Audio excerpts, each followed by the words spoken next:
Na Slovensku máme to šťastie, že naša krajina je bohatá na minerálne pramene. Máme ich tu zhruba 1700 od tých najmenších až po tie najväčšie. Dokonca sú miesta, kde ľudia v minerálnej vode aj perú.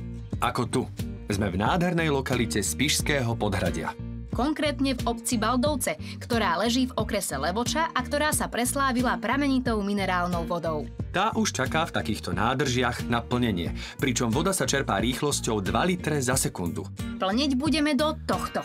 A nie je to trochu malé, veď to vyzerá ako skúmavka. Takýto tvar má fľaša na začiatku a volá sa preforma. Zo zásobníka sa dostáva na linku, kde sa otočí do toho správneho smeru. Nechceme predsa, aby do plničky išla hore dnom. Systém malé zavesené preformy posúva na vyfúknutie. V budúcnosti si tu plánujú preformy vyrábať z plastov sami, ale dnes je ešte výhodnejšie nakupovať ich externe. Prístroj preformu najprv zahreje na 115 stupňov a tlakom 30 barov nafúkne do požadovanej a vopred pripravenej formy. A tu už máme hotové fľaše. To bolo rýchle. Len škoda, že sa k nej nedostaneme bližšie. Celý systém je totižto uzatvorený, aby sa zabránilo zbytočnej kontaminácii. Toto je najdôležitejší zo všetkých krokov. Plníme. 1 fľaša za 8 sekúnd. Z tohto zásobníka sa pridajú do každého litra 3 gramy CO2. Minerálna voda má sama o sebe iba 1 gram a tak by nám chutila dosť vyšumene. Naplnené fľaše ešte potrebujeme zatvoriť. Takýmto výťahom sa vrchnáky dostanú na linku. To vyzerá ako žrebovanie lotérie. Hlavná cena je fľaša minerálky. Ale poprosím zatvorenej. Čo nevidíš, to sa práve deje. Ešte skontrolovať, či má každá fľaša vrchnák a či je dostatočne naplnená. Všetko to v rýchlosti sleduje a vyhodnocuje počítač. Ak je niečo z toho zle, fľaša je automaticky vyradená z obehu.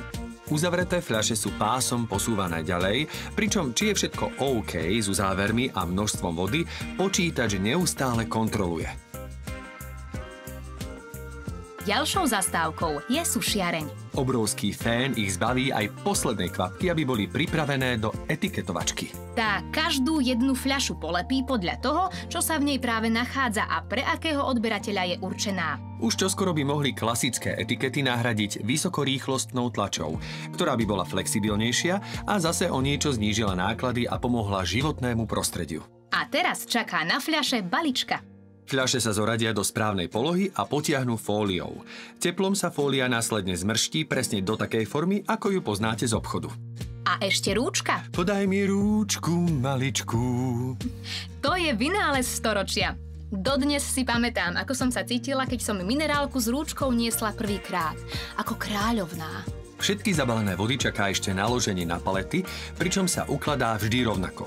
4 vrstvy po 21 balíkov je... To je test? 84. Toto balenie sa ešte ovinie fóliou a čaká v sklade na prepravu do obchodu. Koľko si hovoril, že máme na Slovensku tých minerálnych prameňov? Viac ako 1700 a každý je niečím iný a výnimočný.